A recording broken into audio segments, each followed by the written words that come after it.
Kilometres of rubble, thousands of forgotten bodies. The chapter of Mosul's victorious liberation in Iraq has closed and another is now open. RT's video agency Ruptly has filmed the grim reality of recovery in the once tormented Islamic State-held city, and a warning again that this does contain images of a very upsetting nature.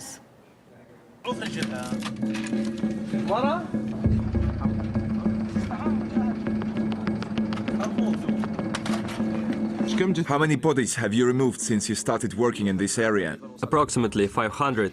Are there any more? Yes, in houses and on the roads.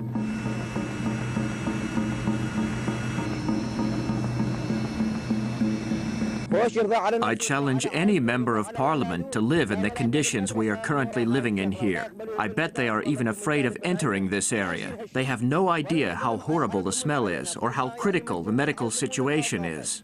We haven't received any kind of aid or support since things finished here 7 months ago. Only on one occasion did I receive a small box of food. No coupons, no food, nothing.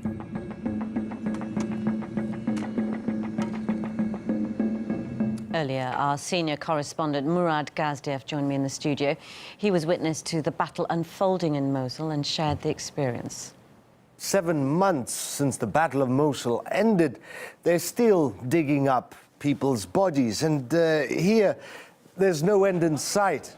I mean, these rescuers work every day. Just this time, we film them. And what's more, you know, we can't obviously show our viewers everything, but this footage in particular is very distressing because it's always so when it comes to children. But I was there when these bodies had just begun to rot, and I don't think I'll ever forget it. It was the smell. It was beyond sickening, beyond nauseous. You know, there were areas, entire districts in Mosul where you could hardly breathe properly. Mother Nature in 7 months have, of course, done their job, but the smell hasn't gone. It's still there. It just isn't as bad on the surface. Truly, the real heroes are the people doing the digging, the people, the rescuers that are sifting through all this wreckage and pulling out these bodies.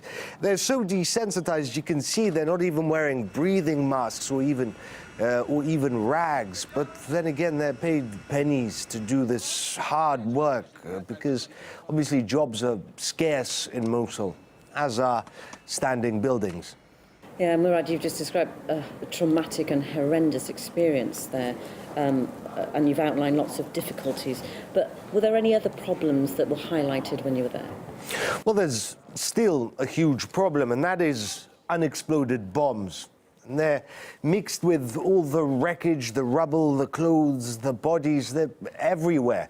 For example, US coalition jets bomb Mosul. Some bombs fail to explode. Then you have shells, mines, ISIS, booby traps, suicide vests, and all of those are still armed, still all over Mosul. And when kids are playing, for example, on wrecked buildings, or when rescuers are digging out a body, when homeowners come back to their destroyed houses trying to salvage what they can, that's when those bombs go off. And rescuers tell us every day they get several more new victims of, well, the Battle of Mosul. But we were there from the very beginning, from when those US-led coalition jets bombed ISIS in Mosul day and night. Then, when it was safer, we got a little closer to see what those explosions had really caused, the price of the liberation of Mosul.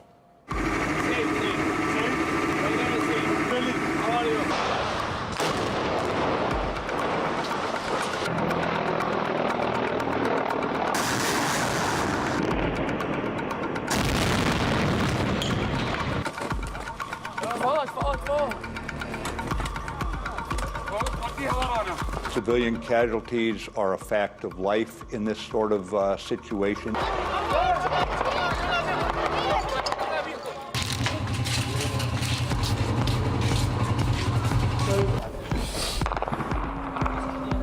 Do you agree that some of the the high level of, I think, ridiculous standard that we had previously has now created this behavior by ISIS that they now realize if they take human shields, they're going to avoid being struck. And that actually, this is adding to the problem.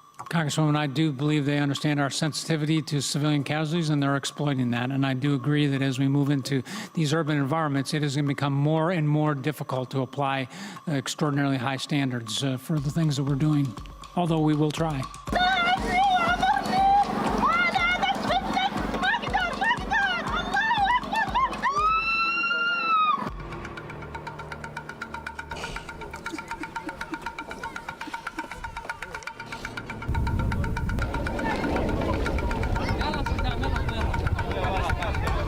The neighboring street, all but destroyed. The street across, rubble. The street over there, it's the same story wherever you look.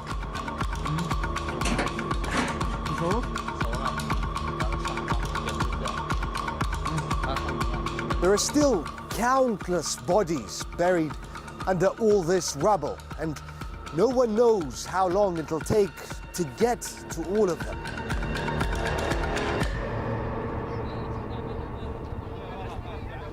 Let me show you West Mosul now, a wasteland. The city, for all intents and purposes, has been erased.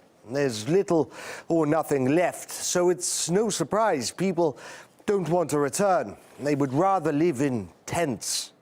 I was really excited to return to my home and see it, but now when I see it in this state, I wish I'd never come back. I feel completely destroyed. I don't feel like coming back to this home.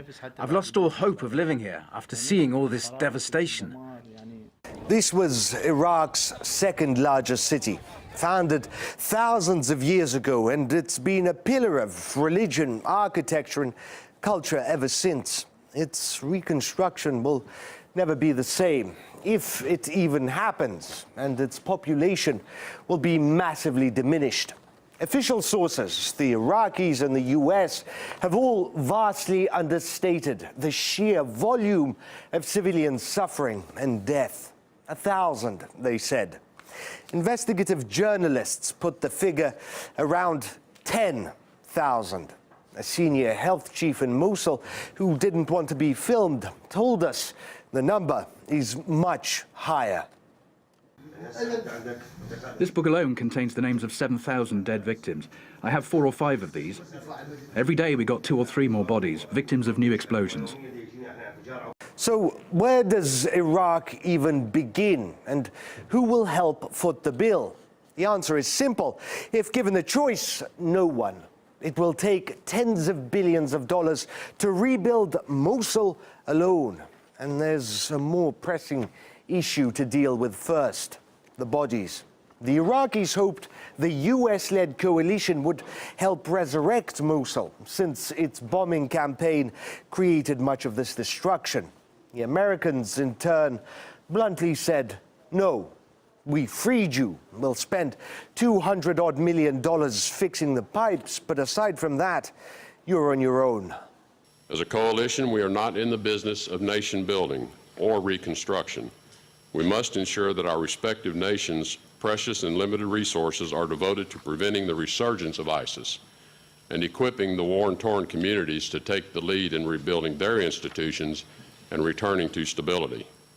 And the civilians in Mosul, the desperate and hopeless few that have returned, have nothing. احنا نروح نبيع والكلى ولا في نار. Should we go to school? المدرسة لازم. ما عندنا. What else is there to do in Mosul? وبعد شو تسوي بالموصل عم تشتغل الدواء؟ والله خلاص كلش مشتغل. لا تبكي حبيبي. لا تبكي يا بطل. لا تبكي. هلا حبيبي. لا تبكي. لا تبكي. That was Murad Gazdiev on the unthinkable revelations of the situation on the ground in Mosul after months under terrorist rule. RT has requested comment from organisations about the city's plight, but so far we've received no response. We did, however, hear from Curtis Derbler, an international human rights lawyer and peace activist. Mosul was destroyed first by a group of non-state actors that came in and took over the city, and then by the Iraqi authorities. And I should say, even before that, it was destroyed by Allied forces that twice invaded Iraq. I think they have not only a moral but also a legal obligation to be involved in its reconstruction. But I think that it is one of the most striking examples where the Allies, who have been engaged in violence against the people there for more than 2 decades, have really forgotten the people that they allegedly were coming to save or at least to assist.